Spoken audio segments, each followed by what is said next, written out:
হ্যাঁ, প্রিয় কৃষক ভাইরা, আমরা আরেকটি ভ্যারাইটি নিয়ে এসেছি। সেই ভ্যারাইটিটি আমরা আবার বপন করব। এই যে ভালো করে দেখুন, শুকনা মাটিতে শুকনা বীজ আমরা জমিতে ছিটাবো। এটা আরেকটি ভ্যারাইটি। আমরা মোট 3টা ভ্যারাইটি দানা থেকে চারা তৈরি করব। সেই চারা আমরা লাগিয়ে দেখব পেঁয়াজের রং, সাইজ কেমন হয়। দেখুন দানাগুলো দেখুন কত পরিষ্কার এবং মোটা। ভালো করে খেয়াল করুন, কত সুন্দর দানা। ভারত এবং বাংলাদেশে যত রকমের পেঁয়াজের জাত আছে তার ভিতরে সর্বশ্রেষ্ঠ জাত হলো এটা। এর ওপর দিয়ে আর ভালো বীজ আমার জানা মতে নেই। তো দেখা যাক কাজে কর্মে মিল পাওয়া যায় কি না। তো আমরা এখন এই জমিতে ছিটাবো। আমাদের জন্য দোয়া করবেন। দেখা যাক 3টা ভ্যারাইটি নিয়ে কী রকম রেজাল্ট আমরা আশা করি। যদি ভালো হয় আপনাদেরকে সামনে বছর ব্যাপক হারে এই দানা আমি আপনাদেরকে গিফট করব।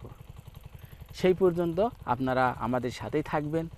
আমাদের চ্যানেলের সাথে যদি আপনারা থাকেন, আমরা কী করছি সব কিছু আপনারা জানতে পারবেন, দেখতে পারবেন, বুঝতে পারবেন। প্রিয় কৃষক ভাইরা, ভালো জিনিস কিনুন, ভালোভাবে চাষ করুন, টাকা পয়সা খরচ করুন। অল্প টাকায় কখনো ভালো জিনিস পাওয়া যায় না, এটা আপনারা মাথায় রাখবেন। দেখুন কৃষক ভাই কিন্তু বীজ ছিটাচ্ছে, এই ফাঁকে ফাঁকে কিন্তু বীজগুলো চলে যাচ্ছে, দেখছেন? এই বিধি দিয়ে কিন্তু টানার লাগছে না, কারণ মাটিগুলো আমি এমনভাবে ভেঙে নিয়েছি পাওয়ার টিলার দিয়ে, যাতে আমাকে বিধি টেনে আছড়িয়ে দিতে না হয়। আরেকবার আপনাদেরকে মাটিটা দেখাই। দেখুন শুকনা মাটি, শুকনা বীজ ছিটাচ্ছি। যখন আমরা বীজ ছিটাচ্ছি তখন এই ফাঁকে ফাঁকে বীজগুলো চলে যাচ্ছে। তো আমি কিছু বীজ নিয়ে আপনাদেরকে সরাসরি প্র্যাকটিক্যালেই দেখাবো। ধরেন এই যে বীজ, এই যে দিলাম, দেখছেন ফাঁকে ফাঁকে চলে যাচ্ছে।